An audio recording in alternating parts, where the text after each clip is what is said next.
I grew up in this industry as a young kid and I'm still pretty young. Sometimes you get treated pretty badly.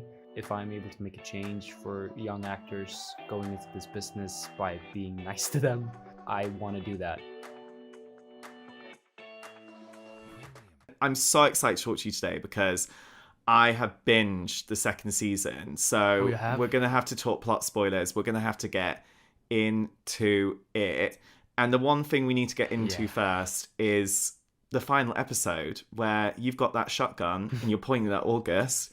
Acting sensational. The drama was sensational. I was on the edge of my seat. What was going through your mind? Talk me through. Oh wow, it's actually a very, very nice scene because we're all there, like everybody, all five of us, like the main cast, we're all there in that scene, and it's so much drama, like you said. It's me and Rosta, our like conceptual director. We've always been very inspired by. Have you seen Succession? Yes. Yes, yeah? I have. Yeah. You know Kendall Roy from Succession? Yeah? So Wilhelm's very, very inspired by Kendall Roy. And so that day when we were doing that scene with the shotgun, it was, all this drama, I was listening to the theme song of Succession in my head.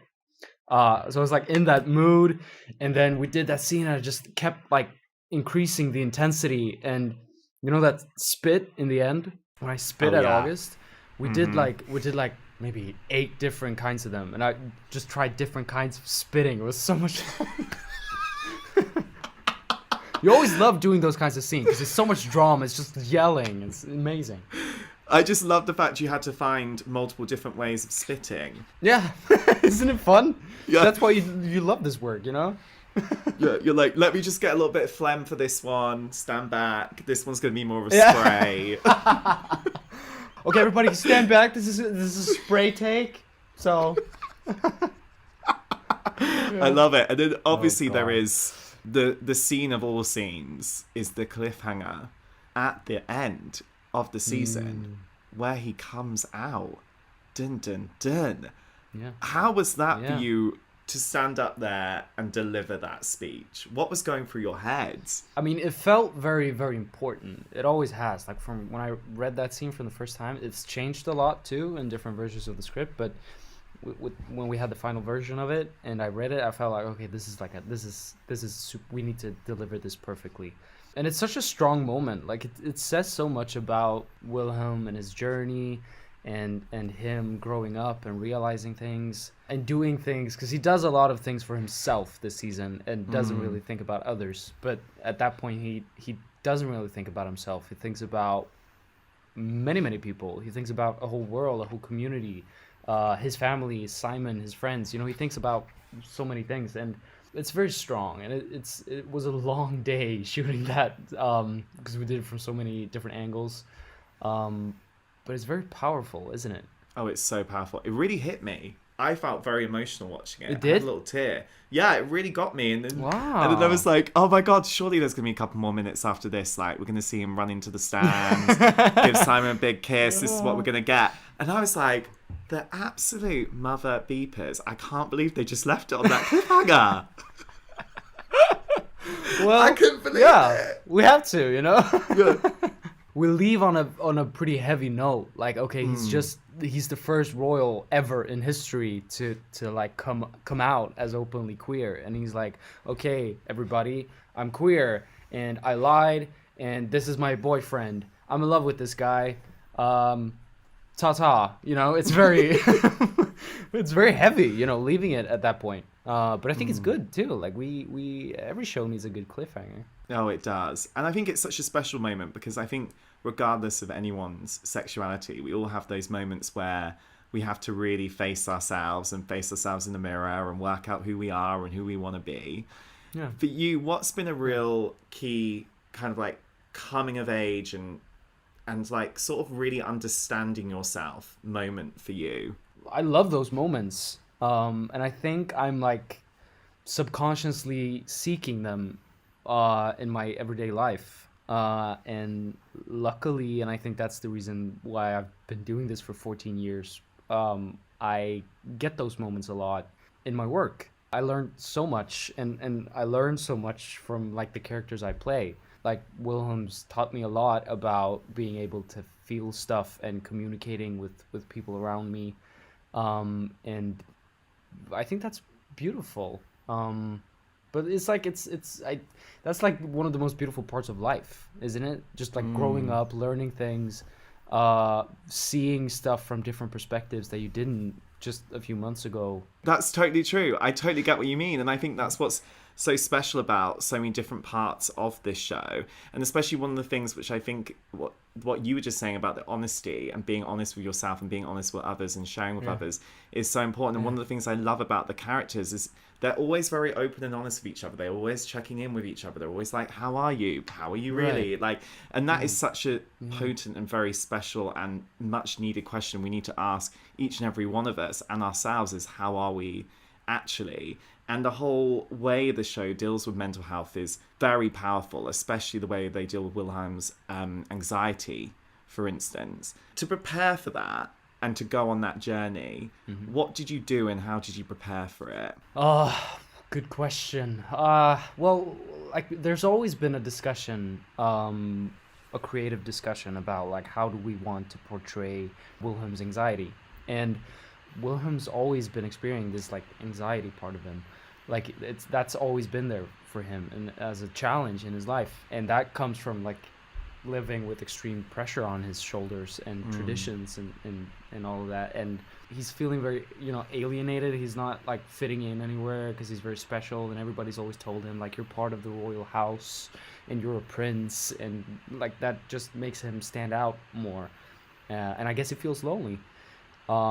And what I felt like we should do throughout the course of this story, both in first and second season, is show his anxiety in like different forms. So in season 1, there's a very like open physicality to his anxiety. Like we see him having panic attacks, and we see him like rubbing his chest, biting his nails, chewing gum, all those kinds of stuff. Ahead of season 2, we had a discussion about like maybe we should try going a different like route here, because a lot of stuff has changed for Wilhelm. Like he's been all alone, left by everyone basically, and feeling such sorrow after both his brother who passed and also like his love for Simon being trashed.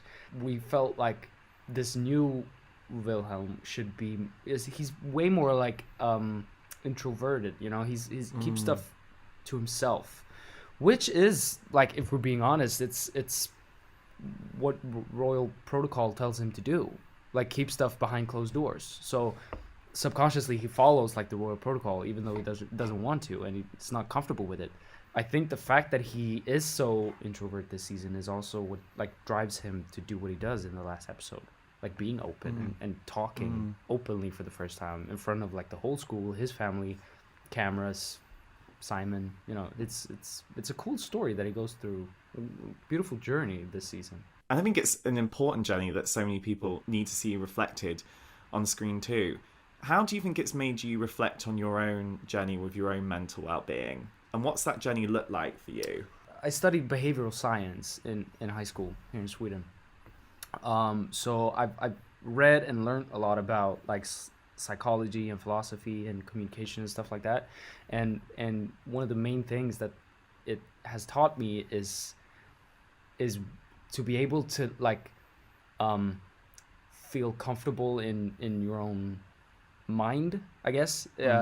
You have to be able to communicate, and you can adapt that to like how many people do you want to talk to, who do you want to talk to, and stuff like that. But like seeing a therapist is one way, but also like speaking of how this Wilhelm's journey's affected me, like it shows me too, like once you're able to like open up and talk to people instead of like keeping it to yourself, you learn from it and you grow from it. And I think that sometimes when I'm acting, I don't really have control over what I'm doing, because it's just like you're in the zone and you're improvising and stuff, and that shows me different sides of reacting to stuff as well. So it's such a privilege for me to be able to like learn from Wilhelm, even though it's me playing him. It's like free therapy in a way, is it? Yeah, Exactly, and that's great. I mean, I wish more people got to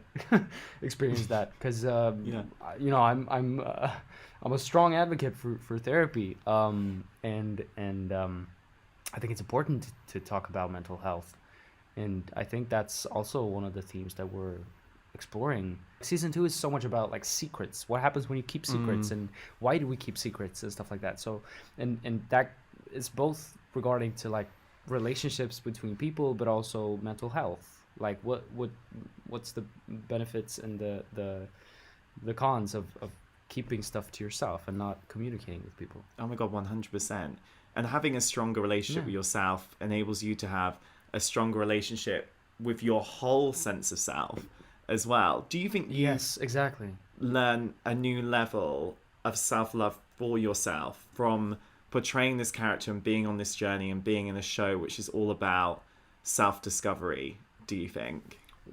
Acting is so much, it's like a game of wrestling in my head against like expectations and like self-criticism and stuff like that. So I think that like slows down that process a lot, but still like it's I can relate when people say that this story means a lot to them, because it means a lot to me too, and I've learned a lot about myself through the story. So and that's beautiful, but it's still like it's always a challenge when you're doing it yourself. When do you think you felt the proudest of yourself? When people started writing like, this has changed my life, because it gave me the courage to come out, or it gave me the courage to seek new friends, or do this and do that. And people have been like, we've been subject to like education, you know, like my little brother, he sent me a picture the other week, like he's in school, and he just sent me a picture of his like